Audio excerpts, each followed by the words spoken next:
We're at the Scallop Shell today in Bath. We're going to have a quick Q&A, spend a little bit of time with Garry Rosser, the owner of Scallop Shell. He's had a massive refit, looks really good here now. Not like he did it before. Sorry about that. Yeah, sorry about that. And hopefully we can learn a little bit about the business from the restaurant side as opposed to the takeaway side.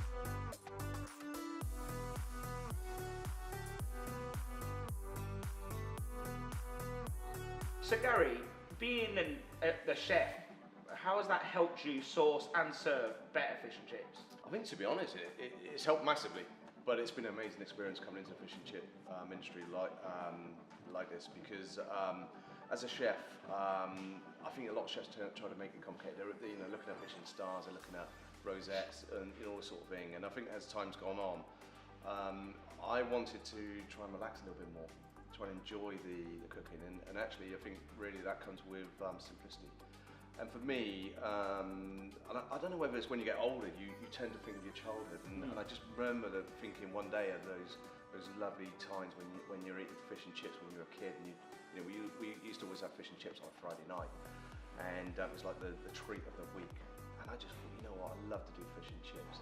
And so by doing fish and chips, I think it's quite simple, but using my chefing background and experience, what I felt I could do was maybe just try and take it up to a different level. And because I tend to like to, as being a chef, I tend to like to make things, and I like to try and use the best quality and natural ingredients. And I felt to some degree that was probably missing in the industry a little bit.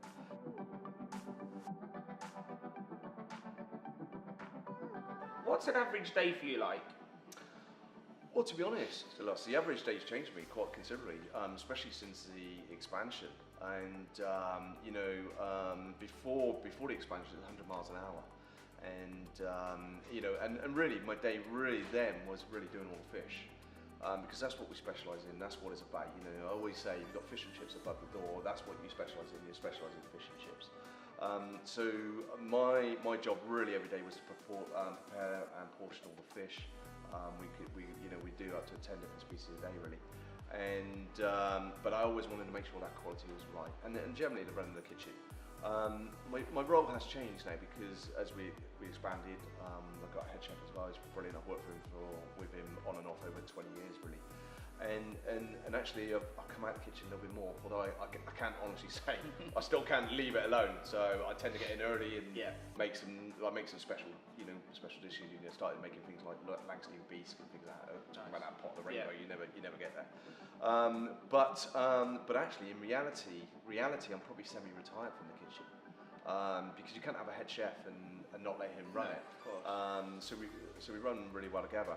What that's enabled me to do really is I work a little bit more on the floor now with the guys, and because I suppose some of the criticism we did have when we go in for competitions, etc., then is that the floor staff they haven't got as much knowledge.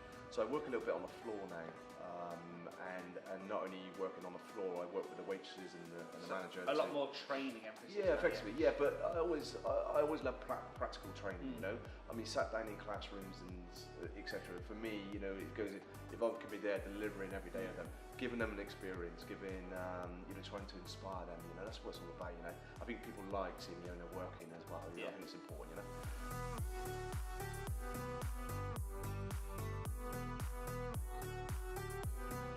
So Garry, if I was to ask somebody else, how would they describe you? Okay, that could be good. That could be funny actually. To be honest, there will be people who will probably say I'm horrible in work sometimes. But look, I think I'm a fair and honest guy really. As you've seen this morning before we started to do a little shot on camera here, I'm always first in. I always want to be first in. I always make the guys a coffee, and I'm passionate about what I want to do. And but if I lied and said I'm the happiest guy all the time, I'll be a liar. Sometimes I get upset. Sometimes I get angry. Sometimes I might swear. I'm not proud of it, but it happens. Service is service. It's really because I'm passionate on the best thing. One thing I accept everyone makes mistakes, and I haven't got a problem with mistake. But what I can't accept is I can't accept complacency, and I can't accept people that don't care, don't take, and that's probably when I do get upset. So there will be some people say, you know, maybe I'm horrible sometimes. I don't think I'm horrible. I think I'm a nice guy. I think I'm a fair guy.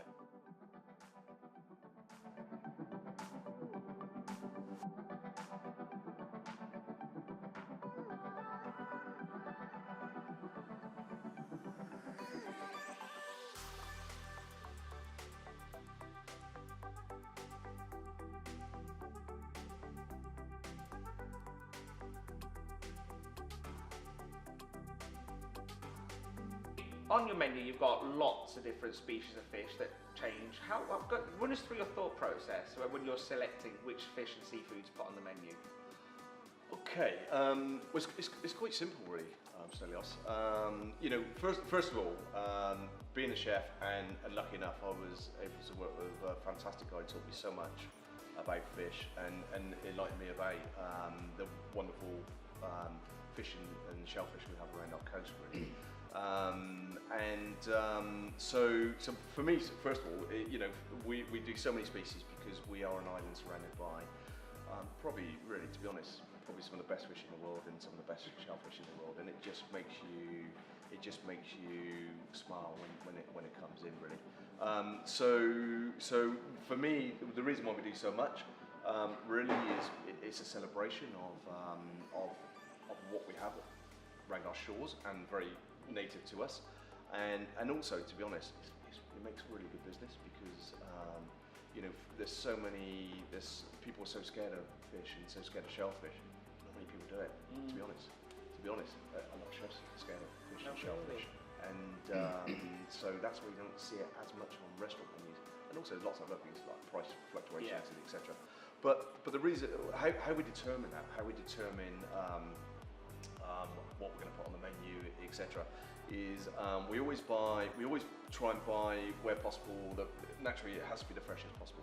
So we do where possible. We always buy from small day boats, and on the fish market, prices are determined by demand and availability. So normally, what would happen there, if you think about it in reality, is the more species on the market, the cheaper it will be. Normally, if there's more species on the market, it's because that species is then in season. So that's normally the price will determine whether it's in season or not in season. We've got lots of guides online and all that, but that's normally what happens. And then really also, you know, with 40 different species of fish in our UK waters, normally anything that chefs don't like to cook, because chefs get in comfort zones as well. So anything really that chefs don't like to cook will probably be of a lower value. So you try and mix it around a bit? Absolutely. You know, 40 different species in the UK waters. Yeah, of course, we love turbot. Yeah, we love turbot. We love sea bat. Love eating it. Amazing. Dover sole. Beautiful. But look, you know, we've got Cornish witch. We've got Megrim soles. We've got flounders. We've got bay whiting. We've got coley, black cod. We've got hake. We've got gurnard. We've got grey mullet. I mean, there's so much. Yeah, absolutely.